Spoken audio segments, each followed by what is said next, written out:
Minos Papas is a London-born filmmaker and cinematographer who grew up in Cyprus, where he developed his passion for filmmaking.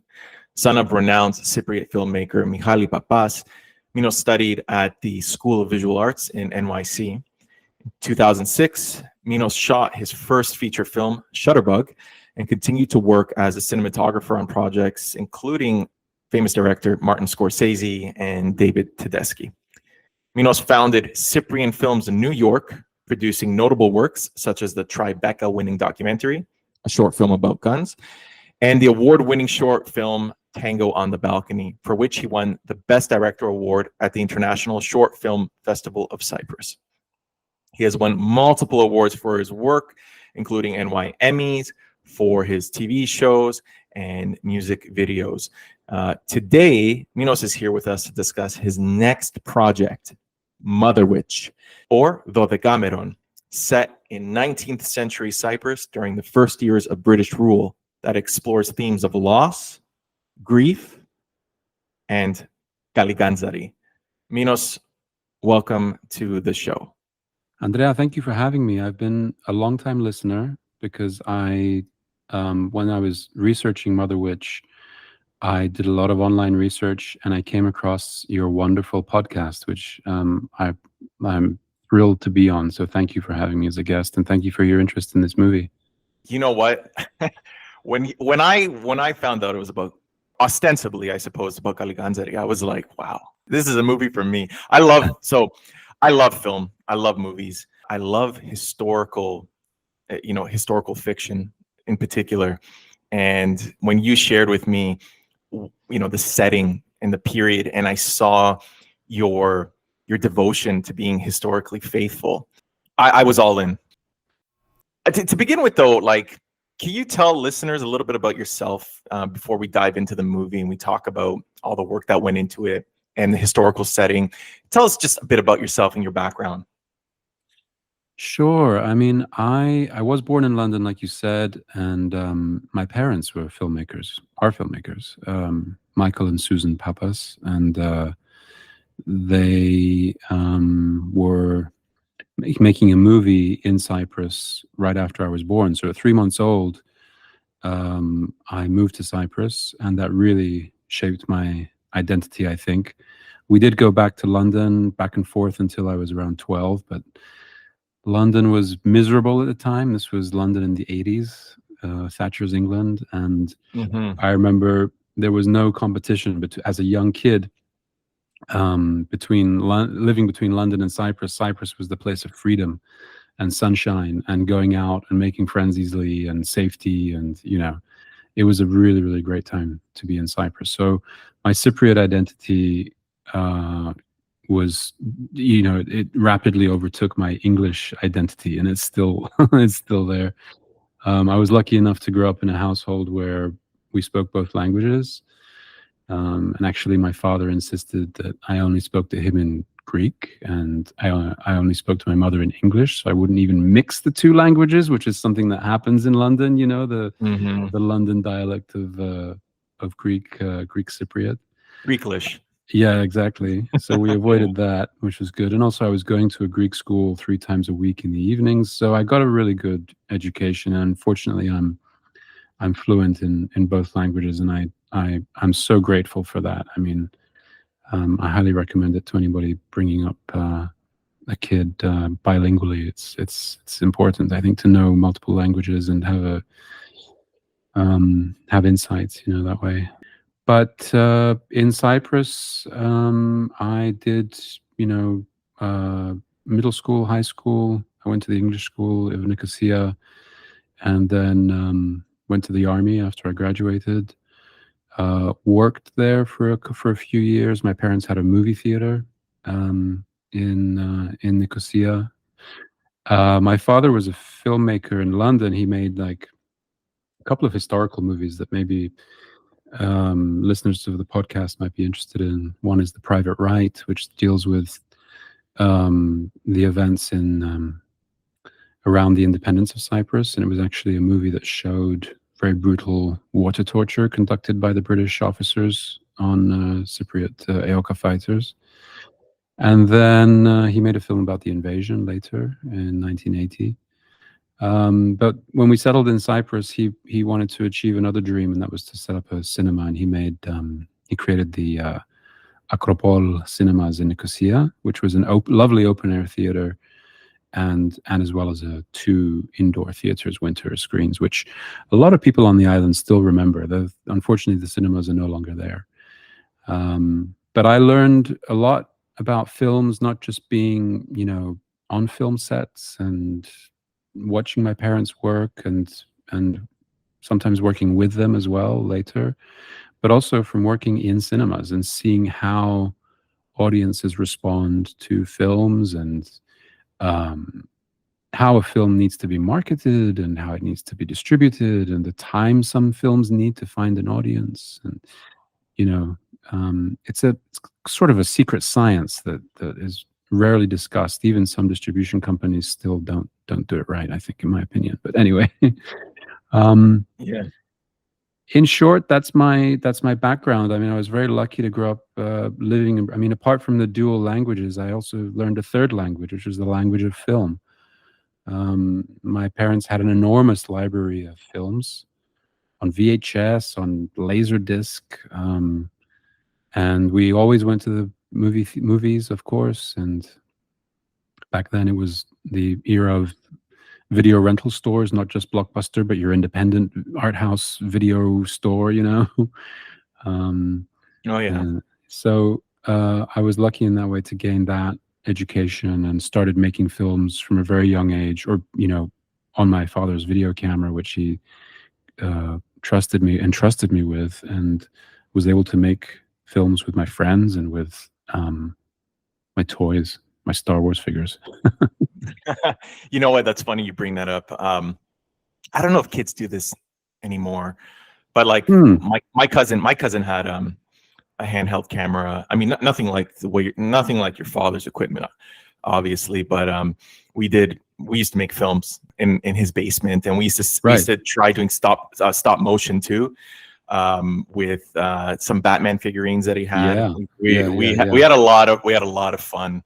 No, I think kids are doing that these days. I mean, kids are more literate than ever when it comes to video and moving image and editing. I mean, everyone carries a video camera in their pocket, and kids are using apps to shoot and edit and do special effects. I mean, it's amazing what's happening.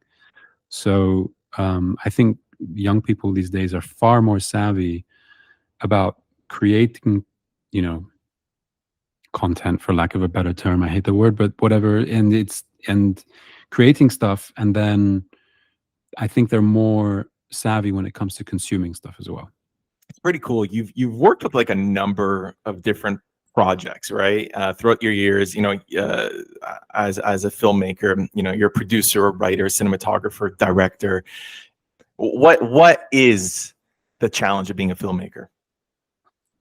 After I think a lot of people start out like me with, a camera, whether it's a photography camera or a video camera, and they're playing around with it. And when you're, let's say, in your naive stages, you're everything.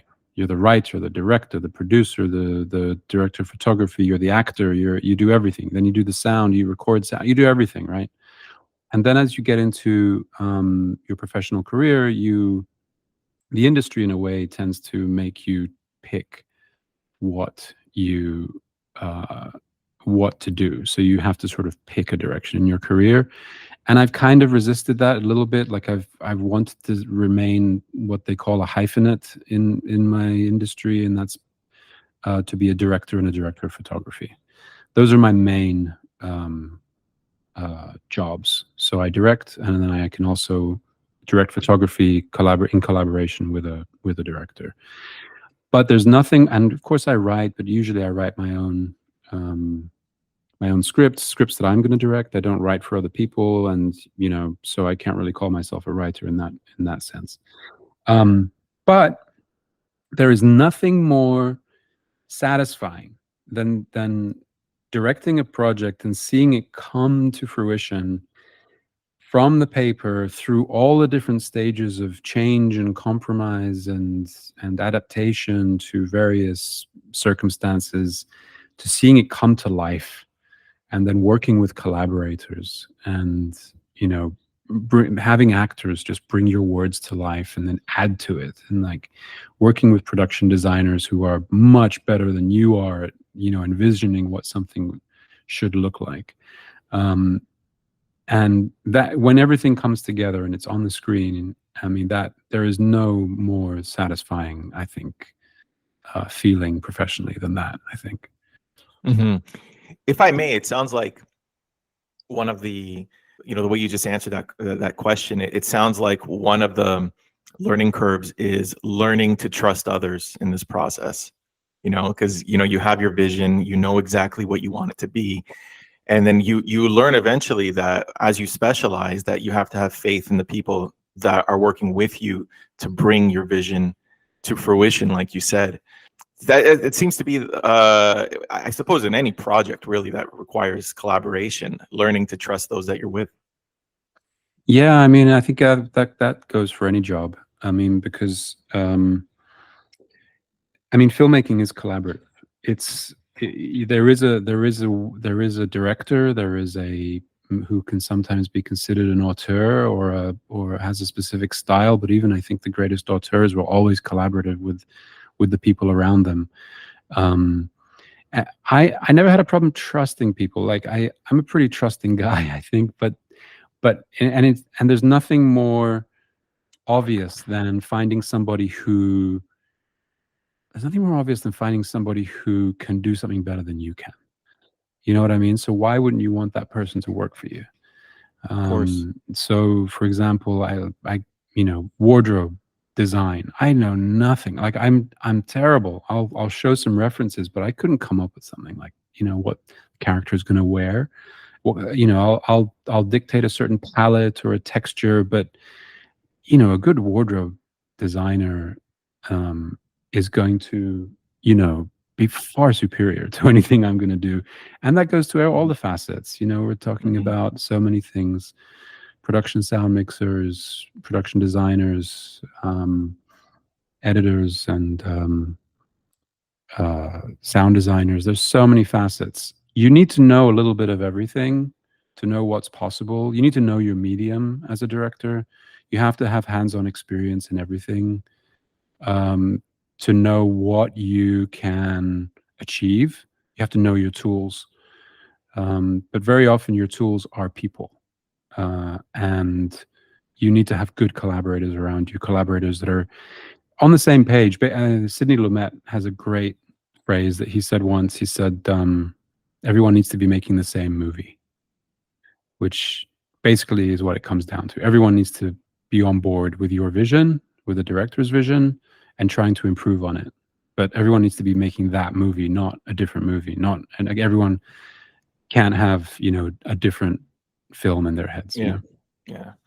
So let's bring in Motherwitch now, because that, I guess, what was it, about 5 years ago you started the script, and you know you're still working on it, right? You're still in the post-production phase of it, but you know it took some time to kind of put this together. So do you mind telling listeners, first off, just what is Motherwitch? What's the synopsis in this story?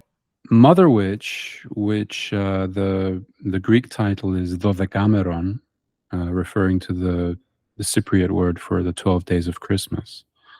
It's a story that first of all, I've always wanted to do something in Cyprus, and it takes place in a period that was very interesting to me. But basically the story is of Eleni, who is a painter who lives in a mountain village in Cyprus in the 19th century,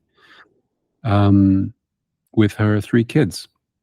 And one evening, her 3 kids die tragically in an accident when she's painting. In her grief, Eleni takes her paintings and burns them. And out of the fire, Saint Marina appears to her. And together, Eleni and Marina make a pact. Eleni must paint a magic portrait of her children at midnight on Christmas Eve, using mixed into her paint the drop of blood from an innocent child. And only then will her children come back to her. Enter little Michalakis, a boy whose parents don't appreciate his talent for drawing. And Eleni befriends him, persuades him to let her take some blood from him, and together they complete the painting.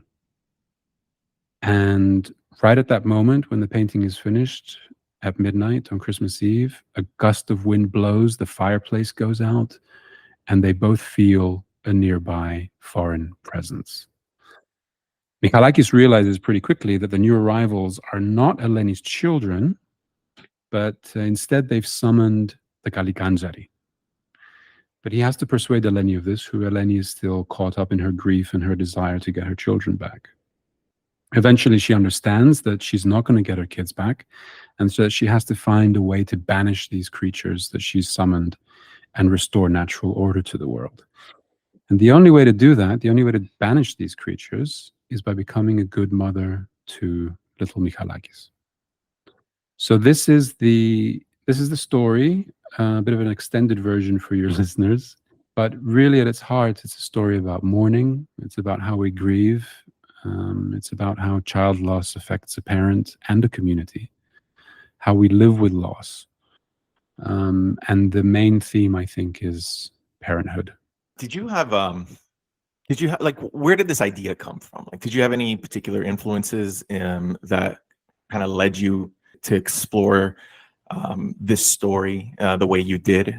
Even as a kid growing up with kalikantzari, I mean, did you grow up hearing these stories as a kid, or around Christmas time? I know I did. I'll share my stories in a bit, but yeah, where did the idea come from?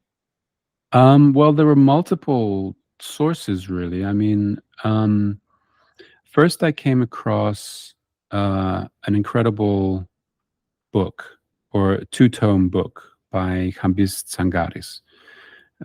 It's called "I kalikantzari και το παίξιμιν," which I think roughly translates to the kalikantzari and their game, right? And Hambis Tsangaris, for those who don't know him, he is one of Cyprus's top artists. He's an etcher, and he does prints of his carvings, and he's done incredible books and illustrations as well as big pieces. And this book is full of illustrations. But what Hambis did is he went around Cyprus, and I don't remember when the book is from, but he did it quite a while ago. He went around Cyprus and interviewed people about their firsthand experiences with kalikantzari. Because I think he did it at a time when there were still many people, especially of the older generation, that actually believe in their existence. And he got firsthand accounts of noises on the roof, and kalikantzari coming down the chimney, or shapeshifters, shadows in shapes moving past in the shadows at night, in the full moon, animals being startled for no reason, like all these events. And then he also does a very interesting historical research in his book, going back, to the pagan Roman times, which is where the kalikantzari have their origins. Kalikantzari is the Greek word, right? In Greece, it's kalikantzari, right? And in Cypriot, it's kalikantzari. But we have our own words for them. We have our own Cypriot words for them. One is sklaubundari. Another one is karambaoli. Planitari as well is used, but that just means deceitful ones, right? Yeah. And then there's karkantzali, which I believe is from the Albanian, so that might be in Greece as well. But my favorite, in which we've used all these in the film, I believe, but my favorite is what might be the etymological root of the word kalikantzari, maybe, and it's the word kalikantzari, and that's an ancient Greek word unfortunately, I don't have the etymology in front of me. It's in Hambis's book, but it's basically has to do with creatures that come out at night, and that includes wolves and beetles. And it's closely associated with the cult of Hecate, Ikati. And so there's very good possibility that it might have, throughout the ages, been a corruption of that word, kalikantzari. What was your experience, though? I mean, every now and again, my grandmother would say, like, oh, the kalikantzari will get you or something. But what was your experience? Because you grew up in Canada, right? Or Yeah. no? We would go back to Cyprus every handful of years. I actually recently hit a milestone. I've been back to Cyprus 10 times. I worked it out. And Wow. most of my experience with kalikantzari has always been here. And it was more of a joke, especially when we got older. We would always laugh about these stories because we thought they were so absurd. But my parents, when they would tell us about kalikantzari, they would tell us that they had a genuine fear as kids, and they would like frantically do their stavro whenever they would cross themselves whenever they passed bodies of water, because at least for them that was one of the places where they supposedly inhabited. And but the reason why we, first generation Canadians here, me and my cousins, we found it so funny is because some of the stories that they shared with us, we thought they were just so ridiculous. And one story that I remember my cousin's grandmother shared with us is that this one guy in the village, he disappeared. Like he was abducted. Like he disappeared. And he showed up like a week later, and everyone was like, "Where did you go? Like, what happened?" And he's like, "You wouldn't believe it. This kalikantzaro got me, and he took me to India. And on my way there, I frantically tried to grab at anything to show you where I've been. And in his hand, he had some coconuts, and that was the proof that he was taken to India." I'm thinking to myself, this is what happened. This guy went on a bender. And, he came back a week later, he thought, what can I say? I'm just going to say some kalikantzari got me. And we would found some coconuts in the market. I found some coconuts. This has got to be enough proof, So stories like that. Another one my mom shared with me is, and this is one that her mom shared with her Thea. So this story was around for a while, and I feel like I read a version of this story somewhere in some folkloric book, where there was a woman who was about to a mamu, which for listeners not familiar with that word is a midwife. And she heard a knock on her door one evening. Lo and behold, it's a little goblin, right? A kalikantzaro at her door, and the goblin says to her, my wife is about to give birth. I need you to come with me. And the midwife is like, right, sure, I'll come. And how are we going to do this? And the kalikantzaro said, yeah, hop on my back and I'll carry you there. And sure enough, that's what she did. Brought her to the little kalikantzaro family, delivered the demon children. And we'll talk about this, listeners, we'll talk about what they are in popular imagination in a moment. But on the way back, the kalikantzaro said, I'm going to give you gold as payment, and carried her back to her village. And she felt through the bag that the kalikantzaro had on its back and felt what she thought were the peels of an onion. And she discarded them on the way because she's like, this guy's lying to me. This isn't gold. But this story you're telling sounds familiar. It might be in the book. I mean, there is this thing about the midwife jumping on the back of a kalikantzaro to go somewhere, and she's tricked. I think I've heard before. Yeah. These are word of mouth stories that I think once in Cyprus, pre-invasion Cyprus, definitely were probably very, very common. And and then there's the little things. I mean, how to avoid the kalikantzaro. You throw your Yeah. lukumades on the rooftop. And for us being in Canada, hearing these stories, we just thought they were funny. But as I said, my parents and their parents, there was a genuine there was a fear. fear.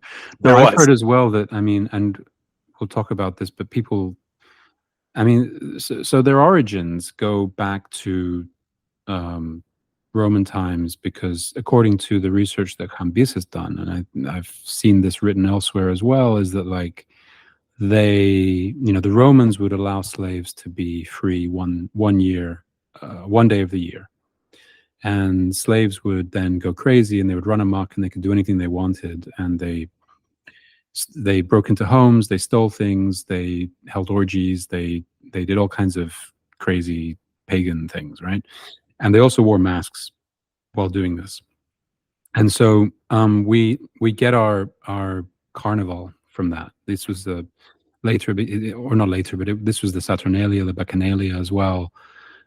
And then when Christianity comes around, this behavior is frowned upon and it starts to be outlawed. And the outlaws wearing masks, the mascaraes, which is another word for the mischievous sort of outlaws that we have in Cypriot dialect, are looked down upon. And slowly, I think that's how it develops into this myth that around that time of the year when the Saturnalia are, or when Christmas is, parents will tell their kids, don't, you've got to behave, otherwise the masked ones, the kalikantzari, will come get you. And over time, again, that developed into the kalikantzari being creatures, goblins, half animal, part beastial, or they're sort of discombobulated, they're asymmetrical, they're one limb bigger than the other, sort of thing. There's this beautiful painting by Kashalos, the Cypriot painter Kashalos, that we also used as a reference in the film, where you see that scene that you're talking about, where the kalikantzari are these childlike creatures on the roof. One of them has a donkey's head. The other one has a snout like a pig's, but they're child size, and they're on the roof of a house, and there's a woman standing below them throwing lukumades up at them to feed them so they would go away. And the thing is that there is also this darker aspect which I was picking up on, which is that they are actually the souls of children that have died coming back to haunt their parents. And they spend all their year in the underworld trying to cut down the tree of life, which is another interesting element, because that appears in so many other different religions as well, and mythologies, Yggdrasil, so on. Yeah, Norse. Yeah. So they're cutting down the tree of life, and then on Christmas Eve they appear on in the world, let's say, and they're trying to come down your chimney, and you've got to throw these scraps of food on the rooftop, and you've got to say the poem. The poem is also just as interesting. Ditsin lukanikon masherin mavromanikon kommadi xerotianon na fate και να φύετε, να πάτε στον αγύριστον. It basically means itsy bitsy sausages, black hilted knife, fried up donuts, let's say, eat and leave. Go to I don't know. No, στον αγύριστον. What's that? Go to where you can't return from. Yeah. There's other customs that you are supposed to hold, and presumably people did. You had to keep your fire, the hearth. Yes. You had to had it lit for those 12 days, so that they wouldn't come down the chimney. There was other things to do to ward them off. I believe if you had a colander, that's right. You could hang a colander on the door. Yeah. And they would get confused by the number of holes, because they could only count up to 3. Right. Yeah. 3 being the holy number. They couldn't go past 3. Yeah. But to your point about people actually believing this, in the 20th century, people used to say that pregnant women couldn't go out during the 12 days of Christmas because of this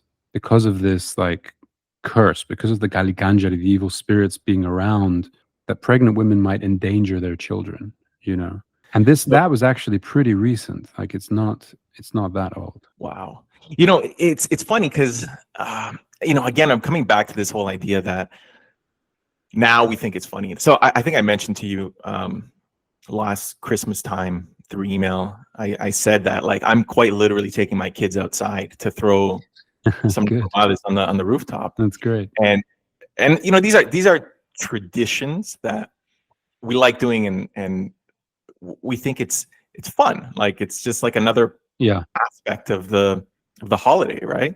Yeah. But you know, when I put myself into the shoes of a 19th century peasant who doesn't know how to read, doesn't know how to write, doesn't know anything about the world outside of their village, or rather maybe you know, they haven't even gone outside of their village, you know what I mean? Yeah, I'm stuck on this point that this is how they're interpreting the world around them. You know, a folklorist who studies this, they might have a little bit more insight into what creatures like this might represent. Have you ever come across that? The main interpretation that I've come across and stuck on is this idea of them being the spirits of children that have died, either died at birth or died unbaptized. And there's this idea around, you know, even to this day, I mean, child mortality, the loss of a child, is something that it carries with it a certain stigma and guilt, and you know, it's a very dark place. I think we still don't know really how to talk about it and how to sort of comfort the people who've lost children in the right way. I think art is one way to do that. And one of the other inspirations for my film, if I could just jump onto that, is a friend of mine who went through this, and she wrote this incredible book of poetry to her son who died very, very young, right after birth.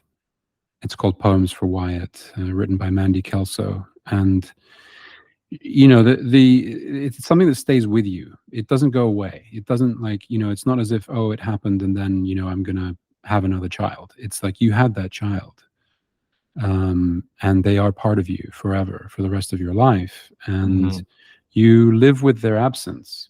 And so very often, I think people don't know how to, people who haven't gone through this kind of experience don't know how to respond to that. So maybe the kalikantzari are a way of having some sort of contact with children that have passed. Because the parent of a child that's gone away still has that contact. They have a memory, they have the feeling of them. The mother obviously has the more direct visceral feeling of birth, and maybe, and that's sort of what was part of the inspiration for the film as well, is this idea that we use folklore to explain, to sort of map. We use stories for this anyway, whether it's folklore, mythology, or dare I say religion, to like map onto the inexplicable or the unmanageable emotions that we might have. Yeah. So I think that's the strongest aspect of it for me.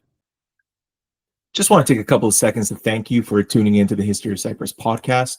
Motherwitch's Kickstarter campaign is live until November 3rd, and you can directly contribute and help in its post-production by following the links in the episode description. For many of you listening, this might be your first time putting on the History of Cyprus podcast. You can support the show by leaving positive reviews online, following the Instagram account, and even better still, supporting the show on Patreon. I'm aware of the irony right now, but donations help keep the show ad-free and help pay for the hosting fees and fund the primary sources, which are done by paid voice actors. On Patreon, you can also get early access to episodes and bonus content as well. Thank you, and back to Motherwitch. Stepping away from the folklore a little bit, you wanted this movie to be faithful to the period, and you know, again, this is something that, you know, appeals to my interests, as I love historical fiction, and one of the things that you did was create dialogue that was historically accurate. We're talking about not just the Cypriot dialect, but a Cypriot dialect that reflects 19th century Cyprus, on the cusp of the 20th. How did you go about making it faithful to the period? Let's start with language, at least. I think we should go a little further back and start with just this, how the script started. Like, so taking the ideas of the kalikantzari and child loss, I also had come across this story, true story, historical story from Greece about a young woman from Spetses called Eleni Boukoura. And she wanted to become a painter, and her father at the time, who was a rich man on Spetses, agreed to send her to Naples where she could study painting. But back then, we're talking about the early 1800s, back then, women could not study painting. Wasn't allowed. So she disguised herself as a man and studied with a master painter disguised as a man. At some point, she supposedly she ends up falling in love with this master painter and reveals herself to him as a woman, and they have a relationship and they have 3 kids together. I forget his name now. Altamura was his name. So she ended up being Eleni Boukoura. Altamura was her name. People can look her up. But he went off to fight in the Italian Revolution. And she felt abandoned. I think maybe he had also cheated on her or something. I don't know. I don't quite remember the story that well. But what struck me was that she went back to Spetses. 2 of her kids died of tuberculosis. And on Spetses, she burned her paintings. And that image associated with her child loss, together with the kalikantzari and my friend's story, really sort of brought it all together. And I submitted this idea for a script to the Cyprus Deputy Ministry of Culture, which has a significant film fund, fortunately. And we got approved together with my co-producer in Cyprus, Konstantinos Nikiforu of Kareta Films. We got approved for the script development phase. We hired Nicolas Kourumdzis, who is a screenwriter, a Cypriot screenwriter living in Copenhagen, and also a friend of mine, I should say. And we worked together to create the bones of this story, right?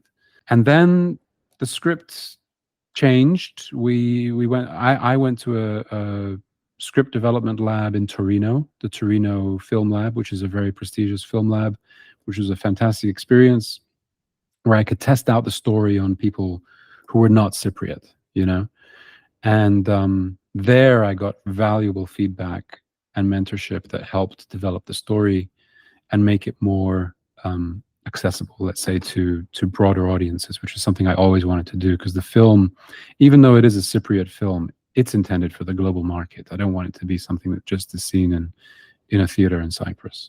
And then, so after that point, we're talking about maybe year 3 of the process with the script. Wow. This is a long process. Wow. It's a long process, yeah. And that's when I got to language with I worked with another old friend, musician and theater director, Evripidis Dikeos, whose work always has to do with the Cypriot dialect. Everything he's done has been in Cypriot dialect, and not just any Cypriot dialect, but he researches the dialect. He uses dialect in a poetic way, the way it should be. It's not sort of the colloquial dialect that is of today. So we worked for about a year with Evripidis. Evros is his name, and Evros is creating a whole dictionary of words after our research, because we did so much research into what might have been spoken in the late 19th century, how people would have expressed themselves, what kind of French, Italian, Arabic, Turkish, Greek, ancient Greek might have been in their vocabulary. Vernacular. Yeah, the vernacular, and maybe turns of phrase. Again, we came up with a lot of things. We sort of guessed at a lot of things, because we found there is a bit of a gap in that period. Like it jumps from Macheras to sort of 20th century, I think. And then, of course, during my research, I found your podcast, which, and on the part of language, the episode you have with Stavroula Varela was very enlightening. And we reached out to Stavroula, and Stavroula read the script, and she sort of agreed and gave her feedback and sort of, helped a lot with the script itself, with the dialogue, the dialect. I mean, the dialect is just amazing. It's so rich. It's hard to explain to non-Cypriot speakers. Greek speakers sometimes will get it, but like, for example, there's this amazing word malazavranga, which generally means an illness, right? Well, it comes from the illness of the Franks, malaise don frangon. Wow. And there's our dialect is full of things like that, and we've found so many words. It's going to be the dialogue, the Cypriot dialogue is very rich in the film, and I'm very, very proud of that aspect of it. If you're listening to this podcast, you have an interest in history, and to know that this type of research went into this to make it authentic, that's amazing. It's essential. Just sorry to jump in. It's essential because, like, I'm making a fantasy film. You cannot. The only way to make somebody believe that there are goblins coming through the roof is if they believe the world. Is if they feel that they are in an environment that is real. So the film has this grittiness to it, this reality, this realism to it. And as soon as you want to try and achieve realism, you've got to be historically accurate as well. So we tried as much as we could to be historically accurate. Which includes the costumes. And I mean, one of the first ways that people would interpret the historicity of it is what they see, right? How did you go about making that as faithful to the period as possible? Well, I was very fortunate to work with an incredible costume designer, Lakis Yenethlis, who is Cypriot, based in Cyprus, and he's done countless films and also a lot of TV shows. He already has a wardrobe of traditional, not just traditional Cypriot costume, but like what people would have worn at the time. And my criticism of Cypriot television is that everything everybody wears is completely clean. It looks like it's just come out of the dry cleaners, right? Even though it's like, the 19th century, because there are a few TV shows that take place in the 19th century, right? But everything looks completely clean, and it doesn't show any stains, any sweat, any sort of like, dust or mud or whatever. People were working outside. People, again, if you look at Thompson's photographs, people are in rags. So we worked with Lakis to look at what people were wearing and make sure it was weathered. It was rugged and sort of, torn and stained, because that's just how it was, And then we did our research. We went to CVAR, the Center of Visual Arts and Research in Nicosia, for a lot of the wardrobe inspiration. Your episode with Rita Cerveris on artists in Cyprus was interesting too, because she also has there at CVAR a couple of paintings that were, since I'm dealing with a painter as my protagonist, I wanted to see who was painting at the time, what kind of painting they were doing. That's a whole other part of research that went into it, about what kind of work Eleni will be doing. But back to the wardrobe, that was the hardest part of the wardrobe. Was not the Cypriot garb, it was the British, because we do have some characters that are British. There's a British officer and a sergeant and a couple of soldiers, and that was the hardest thing to research, because there were conflicting reports. Because we were saying the film was going to take place in 1888, and around that time, the 1890s, the British were changing from the red coat uniform to the khakis. By 1905, if I'm not mistaken, they'd completely switched to khaki uniforms in Egypt and the Middle East, at least. So that took forever to find. I wasn't just happy saying, okay, let's just put them in khaki, or let's just put them in red.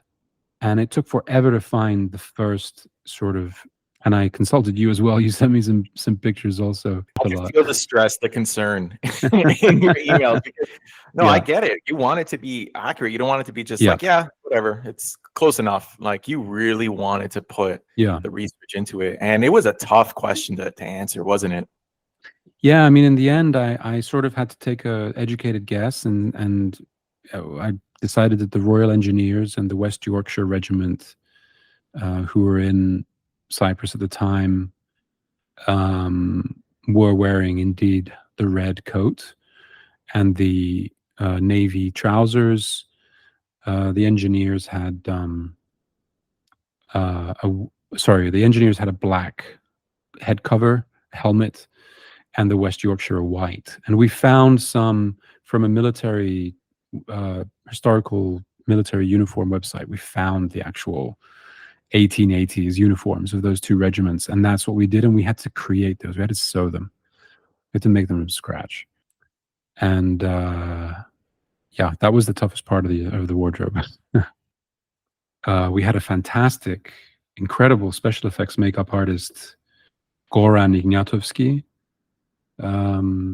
who, together with whom we designed what the kalikantzari would look like. And we created the prosthetics, the makeup that our actors would wear to be the kalikantzari.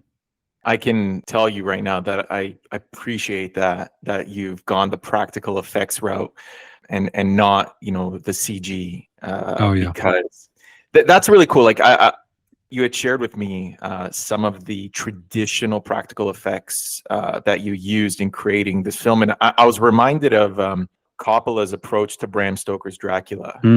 Yeah, I love that movie. Yeah, I love that movie too. And say what you want about the acting. I genuinely love that movie, and I think it's because of the way Coppola approached it. Now, if anyone hasn't seen this, it's a great movie, but it's also really amazing to see how the movie was filmed because it was done using the practical effects. And I feel like you actually employed some of those same effects. I think there was one, a cloud effect, I believe, that you used in one of the scenes, at least that I saw. Yes, yeah. And I can almost swear I saw that same effect in that movie. And once I saw it, I had a big grin on my face because I was like, all right, that's cool. Like I like that. Tell me about that. What was your approach? What was your philosophy behind adopting the practical effects approach? Yeah, I mean, I'm not a huge fan of CGI when you can tell that it's CGI. The best CGI, you can't see it. You don't know. You don't know what it is, right? You never even realize that sky is a different sky, or that extension of the building is not actually there. Mm-hmm. But when it comes to creatures, I never buy it. I'm like, okay, here's an animation. Like I'd much rather see practical animatronics, someone in a costume, something like that has a tangible weight to it. And textures are very good these days, but weight is something that just has not been achieved. Weight and impact on the environment. CGI just can't do that. And so it was always, first of all, it was always part of the approach to not really see the creatures, right? I think if you reveal too much at the beginning, then the mystery is all gone. So we don't have explicit revelations. You do get to see them at the end when you see the movie. But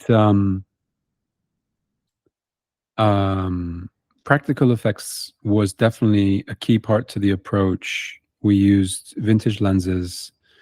We used mirrors for a lot of effects. We used prisms. We used cloud tanks, which is what you were referring to. A cloud tank is an apparatus that was used mainly in the 80s in movies like Close Encounters of the Third Kind.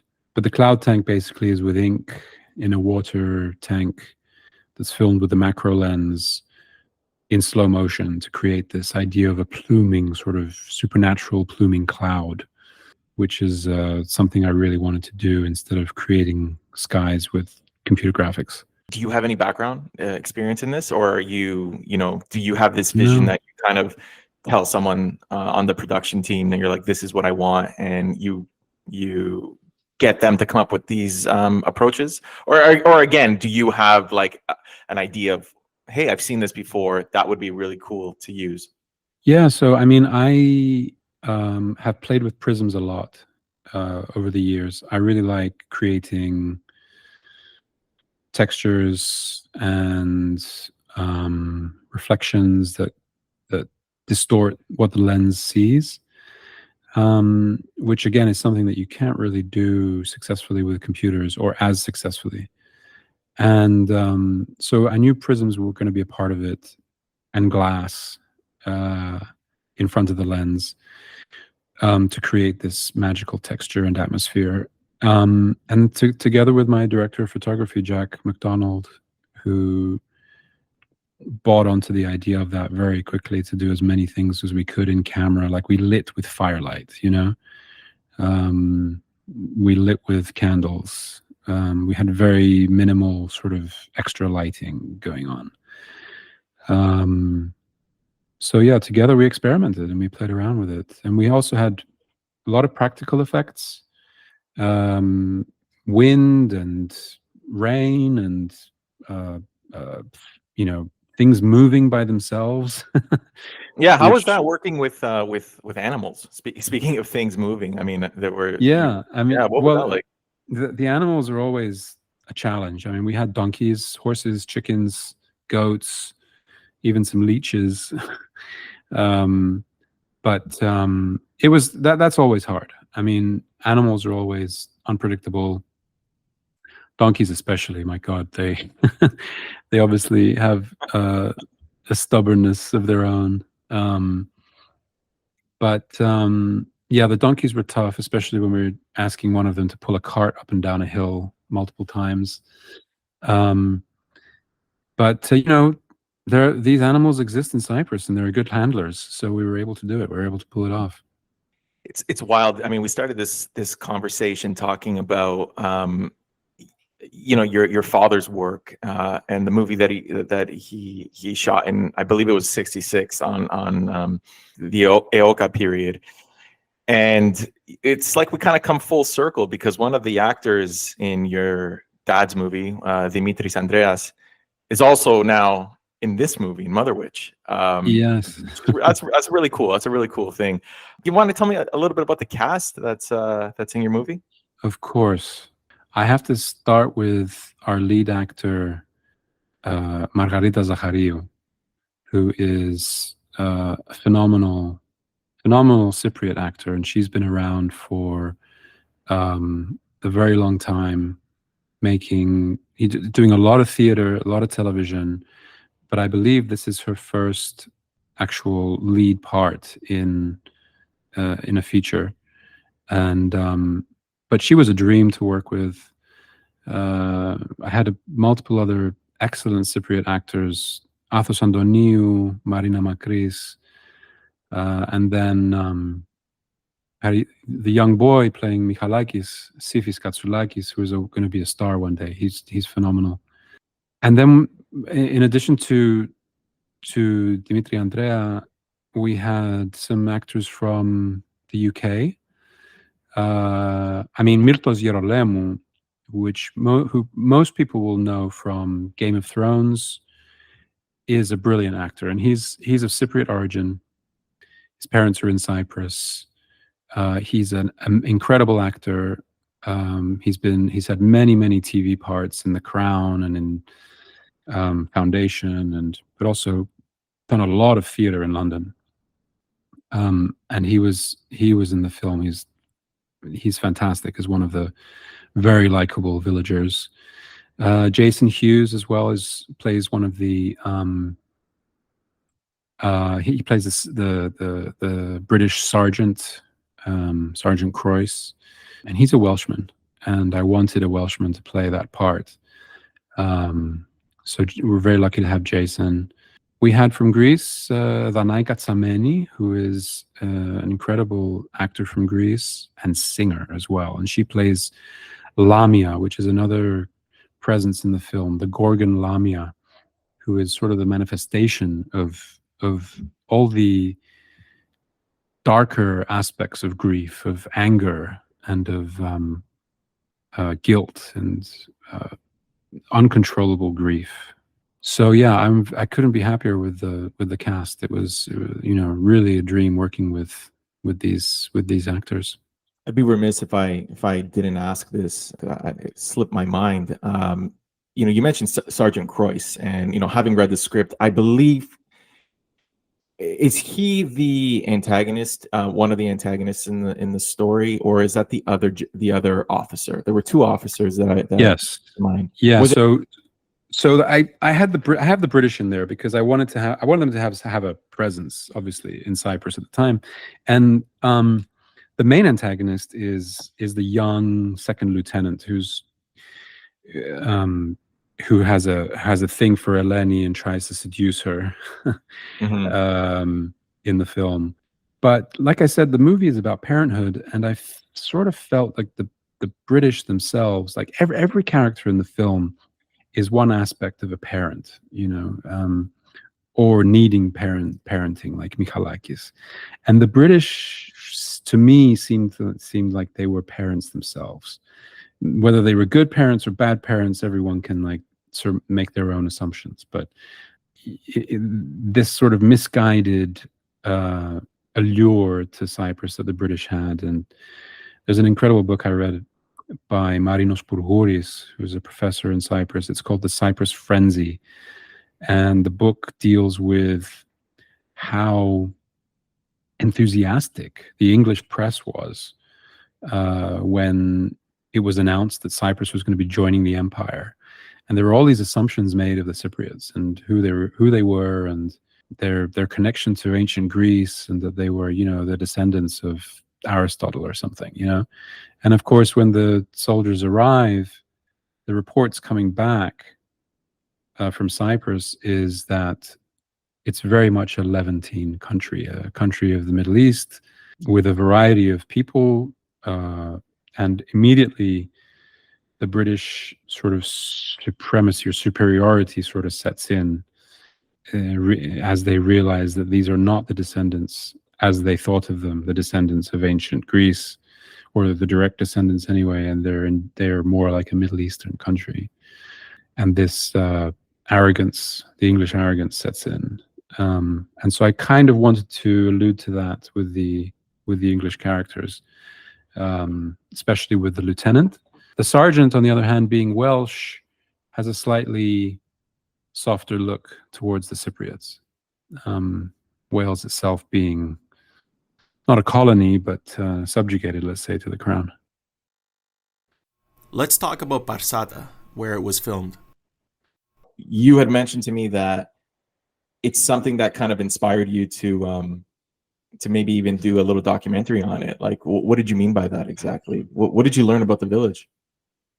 Parsata it was a unique village in Cyprus because it wasn't really like the other villages where people lived all year round. It was kind of a cluster of little Airbnbs. So from the 15th century onwards, actually I don't know when exactly it was used for this, but it was built in the 15th century. But then its purpose was as a rest stop for merchants who were coming up from Larnaca, coming up the hill with their donkeys or their camels or horses, carrying their merchandise, where that could have been, like coconuts, like you mentioned before, or whatever was imported, and they would come up the hills going towards Trodos, and they would stop in Parsata for a day or two. And the houses were all built to house not only the people who were going to stay overnight, but also their animals. So you had basically two chambers in the house that were, it's kind of open plan. There was half a wall dividing these chambers, and in the one chamber was space for a bed, and in the other chamber there was a trough. So the merchants would come in, they'd bring their animals inside, they'd feed them there in the trough, and then they would sleep in the other chamber that had a fireplace as well. And they'd stay there for a day or two, rest, and then continue their journey up to Trolos, to the rest of the villages where their destination was. And the shepherd who's there now, who's living there, has a lot of stories that he's heard. He told us these, and I need to go back and ask him where he's heard these stories from. Like stories of like Asian, merchants that came in, stayed there, and were murdered there, for example. So I think we're talking about the 18th century. We're talking about the Ottoman period for sure. Okay. 18th could be the 18th century, 19th century, somewhere around there.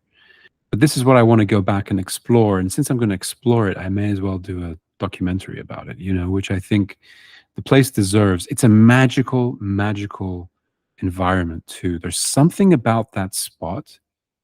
They picked this spot to make this rest stop.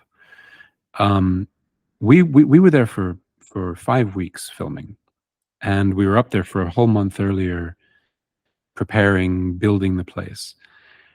And let me tell you, Andrea, it was February or March of this year, 2024. And there were quite a few times when storms came through.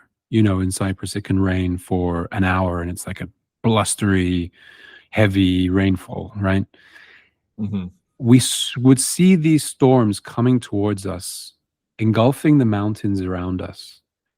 And just when you thought it was going to hit Barsata, the storm would split and it would go around Barsata. It would go to the south and to the west, but it wouldn't hit the village.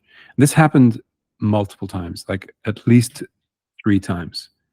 And I've got the feeling like there was something around there, like the winds, the way they were carrying through the canyons, not the canyons, the valleys, just pushing the storm away. So people knew, they must have known that was a good spot, because it's out in the open. There's an incredible view of you can see all the way down to Episkopi almost.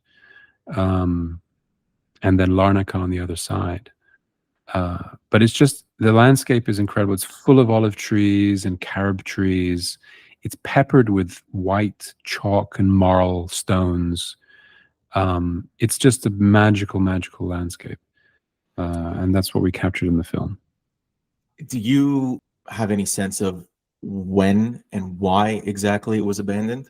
I don't, but I can find that out because, like I said, all the houses are still owned by the families that own them. So even our art director, who was working with our production designer, said that her cousin or her uncle owned a house in the village.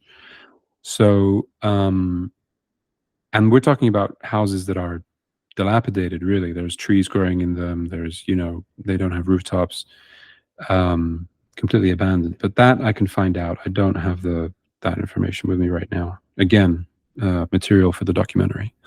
Yeah, that's really cool. I'm glad that you found that place, because the more quote unquote exotic, or less known, I should say, the better. Like the initial thought was like, oh, you're gonna film, go to Ficardo. Everyone goes there, I thought about Ficardo. Yeah. Yeah, Ficardo is very well preserved. The community is fantastic. The Department of Antiquities is there with a museum. I did go there. I know people who live there, or the one resident. And the thing about Ficardo is it looks too it's too preserved. It's too good in a way, like trying to portray this period in Cyprus where things were broken down and dilapidated, and poverty and abandonment, so it wasn't quite right. So yeah, Ficardo has the ideal look of what a village would have looked like in its time, right? It's like very much idealized. I mean, I was just there last year, and I can still picture it. It's very clean, very picturesque. So I get I get 100% what you're saying. The other problem with Ficardo is that it's full of electricity and telephone poles. If you look at it just with a normal eye, you think, oh, this is really pretty. But then once you try and photograph it, there are so many modern things you have to remove, including all the wires and the cables from the electricity and the phone lines, which would have been incredibly expensive. Yeah, that sounds like a That's a nightmare. detail, but it was also a deal breaker. Now, with your team, you're in the post-production phase of this, and sound mixing, editing. What's the goal right now? When do you hope to have this movie finally published and in theaters? What are sort of the next steps involved? I know you're planning to submit it to a couple of film festivals. Do you mind talking about your next steps right now? Sure. I mean, right now we're in post-production, which means that we're editing. We're working on cutting the movie, doing all the sound. And sound is such a rich part of this because you're going to hear the kalikantzari more than see them, I think. The idea is to submit to the most prestigious film festivals that are around in the US and in Europe, and go into distribution with the best partner possible. We're already talking to some people in the industry for distribution partnerships, and hopefully we'll have a release in 2025. However, we do need to raise some additional funds for the successful completion of post-production. So we are doing a fundraiser for this. It's just something that maybe people take an interest to get involved, get a sneak peek of what we're working on. There's material that anybody who wants to contribute to our post-production can have access to.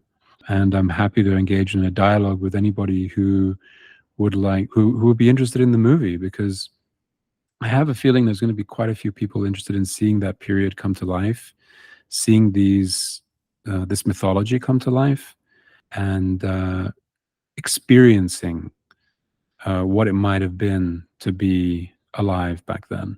Absolutely. And so where can people get in touch with you if they would like to support the film financially or otherwise, to be a part of the fundraising? Are there ways that they can get in touch?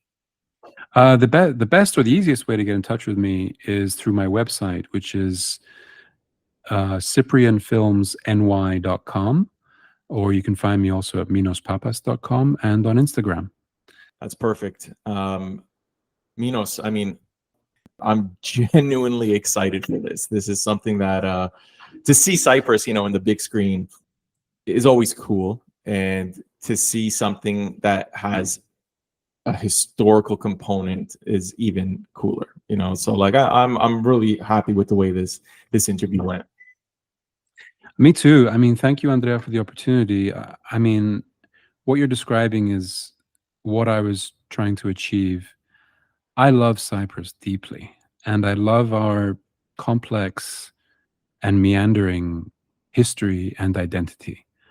And I think there's so much richness to explore there, that I tried to make a film that does just that is specific to a certain period, but also deals with a very moving folklore story. It's a fairy tale set on this little Mediterranean island at a time that hasn't been seen on screen before.